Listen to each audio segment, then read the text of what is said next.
All right, guys, let's go back to basics. I sometimes get really advanced with these conversational hypnosis videos. Let's go back to the timeline of a conversational hypnosis session, more advanced conversational hypnosis session, to show you the difference or demarcate between what we do with ACH compared to more the traditional stuff, but also to keep you on track if you're first starting this and you're confused which step you need to use first. Let's go through a simple timeline, and this is for all the basic people out there that want to learn this from scratch, or maybe you've been doing this for a while and you just want to get back to basics. It always helps to know this timeline, okay? So first thing on a timeline of advanced conversation hypnosis session, guys, doesn't happen in the hypnosis session. I've talked about this so much. The strategy call, taking a payment and booking your client in, that is what we call 97% therapized. That's where all the heavy lifting starts. People think the therapy starts as soon as my client sits down and I investigate the problem. No, it actually starts from your social media to the strategy call, taking payments, booking your client in. This is what creates the motivation. It actually starts to create unconscious change at the social media level, at the strategy call level, and so on and so forth. Do not take a payment on the day your client shows up. Take it before. This adds to the motivation. If you've been to my Masters of Advanced Conversation Hypnosis, you know how important that motivation is. So that's the timeline of your ACH session, guys. That's number one. Now, let's say we've taken the payment, we booked them in, I did the call on a Monday, they've shown up on a Wednesday. How do I start the actual therapeutic part? This is how it starts. The session starts here. There is no suggestibility test. There is no telling your client to close their eyes. There's no deepener. There's no hypnosis. If you've been following us for a long time, follow me for a long time, you know we don't worry about the hypnosis. We start with the therapy, because the way we do therapy actually combines therapy and hypnosis at the same time. That's why it's so goddamn quick. So we don't separate those two things. It's not do all the hypnosis first and the therapy last. It's do the therapy and the hypnosis at the same time and allow the therapy and the hypnosis to create this change. So no suggestibility test, no eye closure, no deepness, no hypnosis. Where does it start, guys? It always starts with the hypnotic interview. This is the therapy and hypnosis combined. We know we start the hypnotic interview with what's the problem. I made many videos about this. Just go through our catalog, you'll be able to check those out. So it's therapy and hypnosis combined. It's the hypnotic interview to look for unconscious moments, unconscious payoffs, and emotions. Remember, everything your client tells you to a certain degree at the very start, when you ask them what the problem is, they're going to tell you what? They're going to tell you a symptom. They're lying to you. Remember, all your client can tell you is what's happening consciously. It's their best guess as to what their real problem is. Your job with the therapeutic, with the interview, the hypnotic interview, is to find out what the real things are. Where are they not lying? Where are the truths in all of this? And it's only going to be a small portion of the words that they give you. That's why it's so important. So we're actually investigating the problem. Now, how does the hypnosis get combined with this? Well, remember, every time you ask a client a question about their problem, where do they have to go to retrieve the information and get back to you? They have to go in the unconscious mind. Those words are not there until they need them. Those examples of their problem are not there until they have to tell you, because you've asked them a question about that. Okay, so therapy and hypnosis combined, it's like what we call a fractionation, okay? I don't put a client into hypnosis, then ask them questions. It defeats the purpose. Just because they're relaxed doesn't mean they're going to give me any better information. I want to do the therapy and the hypnosis combined. Now, on top of this, it also helps with the resistant clients. If your clients have been to a hypnotist before, he went through the whole hypnosis and relax thing, what are you telling your client when you tell your client to close their eyes and relax? You're telling them, I'm about to start. And most clients may not be in the point where they want to start because they're nervous, they're confused, they don't know what's going on, they're scared even. So by doing the therapy first, they're thinking, wow, Scott's just asked me some nice questions. He's a nice person. He's actually listening to me, and bang, I've got them. I've got that unconscious and conscious attention, and I'm starting to create a byproduct of hypnosis from the therapy. Hopefully that makes sense. Again, if you need more information on this, guys, I've got so many videos on this, it'll explain it more in detail. So that's step one. It's really step two after the strategy call on that. Number two, what I'm doing when I'm doing the therapy, this therapy and hypnosis guide, the hypnotic interview, I'm collecting unconscious moments. As you see unconscious moments, follow them up with more questions about the topic that gave you the unconscious moment in the first place. So I might ask a question like, what's stopping you from quitting smoking? Pretty typical, not a why question, it's a pretty typical ACH question. And my client has to go into their unconscious mind, they pause for a couple of seconds, they retrieve this information that's quite interesting to them, and they say like, wow, I never thought of it like that before. I'm looking for that unconscious moment. Once I see that unconscious moment, I'm gonna ask a question based on their response. Why? Because their response is unconscious. It's come from the unconscious. But I might also ask the same question, like, what's stopping you? And they say, well, I don't know. That's more conscious.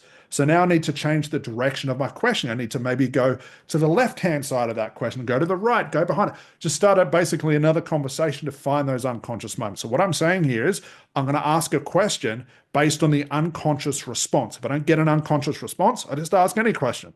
If I do get an unconscious response, I'm going to keep it on that topic, like on that vein. I'm going down that highway. We call it all roads lead to Rome. I'm sticking on that trajectory and on that road right there. Okay.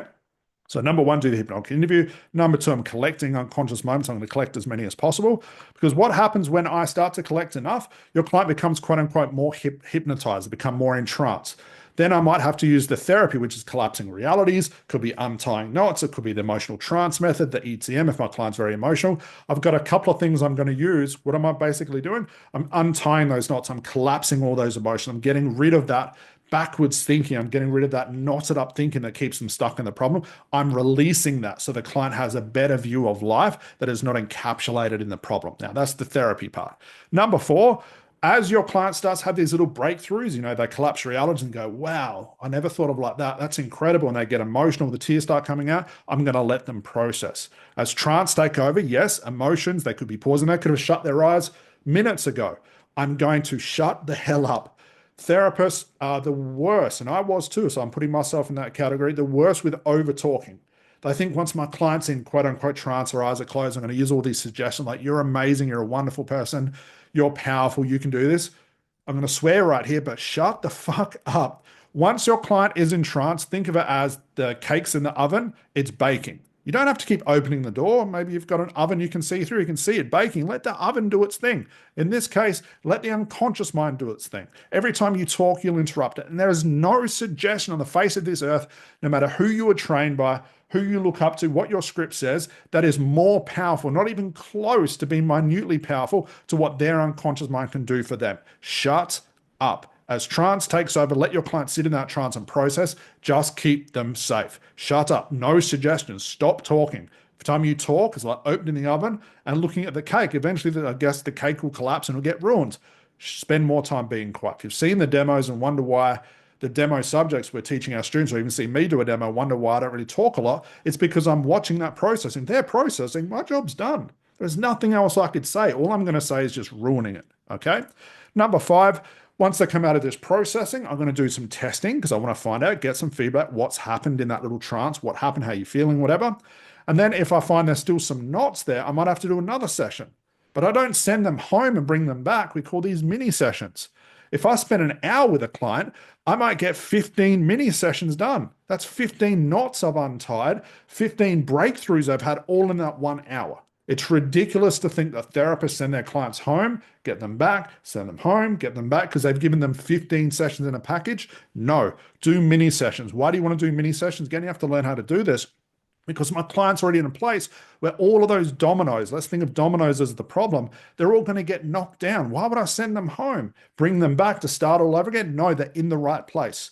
Do a mini session after a mini session, get as many as possible, do the testing, let the processing, do all the therapy, collect the unconscious moment, do the interview each time you do a mini session. And I'm just going to keep going until there's no knots left. And there's no knots left because your client can't even think what's going on. They probably don't even remember their name, just a bit of tongue in cheek. It's not a suggestion that you have to get them to, to do that. But as far as they don't even know what the problem is, they can't even get to the problem. They can't even feel it. It's like their brain is just scrambled eggs at that point. That's, believe it or not, guys, when the best therapy starts. This is all quote unquote, as one of my students said, this is the foreplay. All the good stuff happens once they go home. Once they go to sleep, once they get on with their life, the mind keeps processing. I think of it like this. Your job as a therapist is to get the mind processing again. Remember, it's stuck. It's like stuck in mud. All the knots are there. What you've done is help break through all those knots, untied them all. Now a client will fill in all the gaps with all the good stuff because they're no longer getting sucked back into the problem. But I'm not sending them home each time, selling them a 15 pack. I'm doing all those mini sessions there. And again, that's why we charge so much. And that's why we get results based on the price. Okay, so number 5 is testing mini sessions. Start again if there's more knots. And then lastly, you want to send them home with some sleep tasking, do a demarcation, and the processing chat is super important, guys. I won't go through that here because that's a video in itself, but the processing chat is how it sets your clients up for the future. for the positive stuff to happen, for the problem to stay away, and also to never have to see you again as a therapist. Okay. So that's the timeline of conversation hypnosis, guys. If you want to see that in action, just go to one of our demos. We've probably got hundreds of demos now on YouTube. If not, you can come along to our July training, which is happening this year in July. There's a link below to check that out, guys, where we teach all of this stuff. We teach this entire timeline, give you all the demos and stuff. But that's back to basic, guys. That's the timeline of conversation hypnosis and the way that we do advanced conversation hypnosis. Hopefully that was helpful. I'll see you in the next video. Bye for now.